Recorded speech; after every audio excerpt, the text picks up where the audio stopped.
So in the previous video, we looked at kind of the history of Google, where it's come from, and now we're going to look at really like where it's going. Now, when you log in, you'll see these 9 different campaign types that are all available, and it's a little bit complicated. And we have some insight into why it's this complicated. We've grown with Google over the years. But let me tell you, the best way to understand Google is not to try and get your head around 9 different campaign types, like systematically. That would just be ridiculous. The best way is to think about these 4 different pillars, which are really the 4 pillars of Google Ads. Now, this is just a simple marketing funnel, and this is literally how at Google we used to position each of our kind of offerings on the marketing funnel when selling to customers. So we have the display network in the top right, and YouTube, very much brand awareness kind of focused platforms. Then we have shopping and search down on the bottom right there, which are more oriented around conversions, whether that's sales or lead gen forms or whatever really a critical event is that's important to the business, phone calls.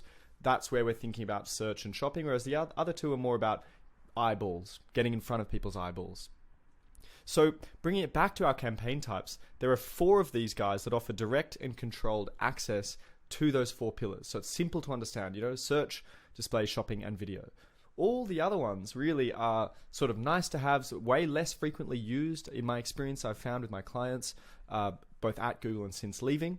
And what's interesting to see is that compared to those guys, the newer campaigns tend to offer placements on various combinations of those 4 networks.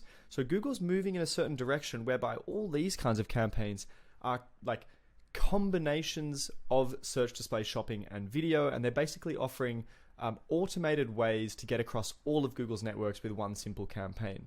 Digital marketers aren't really fans of this because it kind of takes control away from us. We can't specify that we want just search ads with the new Performance Max campaigns, for example, because they force us to be across search, display, and shopping all in the one campaign. So there are certain tendencies and traits as a result of these combined campaign types that are a bit frustrating, but there are advantages too, which we'll see in the course.